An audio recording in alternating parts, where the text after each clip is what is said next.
You much closer affair than same opposition a few weeks ago. What was your overall take? Yeah, obviously, Glasgow kicked off, and first 20 minutes we didn't really have a huge amount of ball, did we? So they created opportunities. Yeah, they're a dangerous team, as we know. They didn't really front up here realistically when they played us a few weeks ago. So you get a sense from them even in the warm up. Very focused, and you can see they're up for the physical challenge, definitely. But we weathered the storm pretty well, I thought, in the first 20 minutes, and eventually we get in for a try after obviously the previous one got chalked off. So we did a good bit of pressure then ourselves in that period, which I thought we did okay job in the start of the second half, keeping the pressure on them and generally playing the game in the right areas. And you could see they were, as I said, they were well up, fill the front line, and they made life difficult for us. And we just maybe had some chances where we didn't quite execute, misfired a couple of lineouts maybe as well. Actually, there was that one where Sam's nearly in the corner. There was, tackling infringement, backs encroaching off a lineout drive as well. Then they obviously hit us with a try in the breakaway, so then it's 10-5. And it gets a bit jittery then, which was good to see us come through that. So, definitely learn more from those tight games, I think, because it's more realistic to playoff games. So good to come through it, to kick the penalty at the end and deal with the restart and deal with the end of the game. So it's not bad practice for knockout games. So listen, overall it's a win. Used a lot of players, I think, during the course of this campaign, which is good. Finish on top of the log. It doesn't obviously mean anything bar you've home advantage. So Glasgow finished fourth last year, so they finished fourth again. So they'll be happy that their route to the final was home win, away win in Ireland, away win in South Africa. So they'll probably mapping that out for themselves. They're the champions, so they're still the team to beat. Even Munster the year before obviously won the tournament from fifth place, I think, did they? So listen, it's a seeding exercise at the end of the day. A lot of work goes into getting to this point. What's the reward for us is, hopefully we get good crowds. Listen, we've had unbelievable support all season, literally from season tickets all the way through. And I know it's a little bit alien this time of year, playing rugby in obviously end of May into June pretty soon. So listen, hopefully we get big support, and that makes a real difference for us, as a club. So plenty of talk obviously about that over the last while, but it does make a difference. So hopefully we get a big crowd. And listen, I know there was a lot of frustration after our performance in the Champions Cup semi-finals, and listen, the group is focused to try and make that right. So we get another opportunity to play in a knockout game. Scarlets obviously we lost over there a couple of weeks ago, so that wasn't a great couple of weeks for us, was it? When you think Scarlets losing away to losing the following week here, so we get a chance to put that right, as I said, and but it's about how we prepare now and put in a big train well next week to give ourselves a good chance the week after. What happened, Robbie Angel?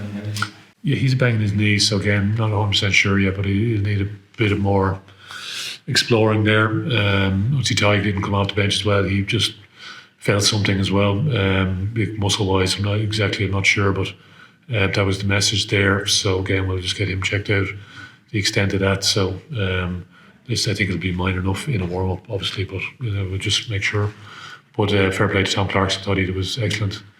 Going the 80 minutes, not an easy thing to do, tight end prop. So great experience for him. Even like Finton going, start for him in a big game. So listen, pleasing there, and it's trying to get that bit of a mix, isn't it? So, listen, we need to try and narrow the focus now in the Scarlets, as I said, and we'll wait and see what happens after that. But it's like, listen, we've already experienced that looking too far ahead. So maybe we're all guilty of that to a certain extent in Champions Cup. So everyone's talking about Cardiff and blah blah blah blah blah, the final, and which doesn't happen. So listen, we just need to be focused on Scarlets now, and training well. So the group needs to train well and get ready for a great challenge. So Scarlets, again, obviously didn't see any of their game today, so they ran Sharks pretty close, so they'll be making their way back, and I'm sure they'll be scheming away. So like every team will be at this stage.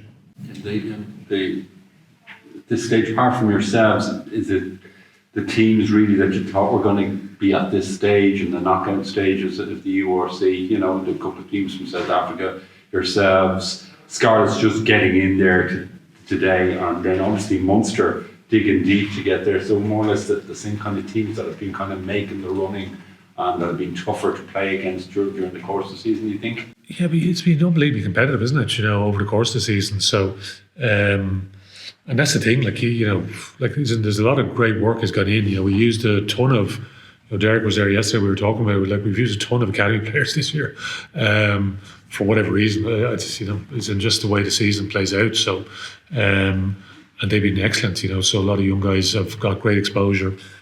Which is positive, obviously, in the short term because they've got results, and obviously in the longer term because they're gaining experience all the time. So, yeah, but listen, it's on the day now, isn't it? Yeah, like a lot of good teams left. Everyone's, you know, the teams are stacked at this stage of the season. The South African teams, as we know, like if you've been to South Africa before, it's like it's rugby country, like isn't it? Like it's on the TV morning, noon, and night, and Bulls are, you know, adding to their squad all the time. You know, Sharks again loaded with Springboks, and obviously they have to juggle certain things. We've to juggle internationals, particularly during the Six Nations in around November as well. They have that challenge around November, and you know the Rugby Championship at the start of the season. So everyone has their different challenges, different stages of the season. So, but it's all gearing towards playoffs now. So as I said, like at the end of the day, it's just a seeding exercise. It's not like first guarantees you anything. You know, as I said, fourth place. You know, we finished third. Obviously, we had to travel to South Africa, lost the semi-final. You know, Bulls were looking like they were very strong in the final, but Glasgow, you know, hit them with, you know, a really positive second half on their behalf. So listen, it's on the day. So making sure you get things right on the day. And listen, as I said, we've been burnt already in a semi-final, so we know what it feels like. It stings bad. So making sure that we try and put that into practice now for a quarter-final again, so and not look too far ahead. I know you'd like to be obviously European, the Champions Cup final, but barring injuries and looking very good for your side, does it make your selection easier now? And you know your first choice team, all your normal first choice players are available now. But it's always complex, isn't it? You know, because when you go through a course of 18 game like regular season, so you win 16, lose 2, and you see a lot of different performances that individuals have put in, you know, so do you pick, you know, the guys that have done the work or versus guys, you know, maybe, you know, as we know, like a lot of the international players, they get managed, and obviously there's been a fair bit of scrutiny around that, but they get managed, and that's why, you know, nationally contracted players in debate, and like there's pros and cons to these things, isn't there? So it's not a straightforward scenario. So, but yeah, listen, we'll try and do what's best for the group overall, what's best for Leinster, because that's all it's about, doing what's best for Leinster. So, and the 23 to get picked, they know they're representing, the 57 or 8 or whatever players it is that played during the course of the season. So, it's a good challenge for us. And the guys should be just excited about playing now. You know what I mean? You get to this point of the season, it's getting to the end, and everyone wants one more week now. You know, one more week with the group, because you get to the end or this time of the season, like, you know, you lose, and you're never with this group ever again, because it's players move on and new players come in and you start all over again.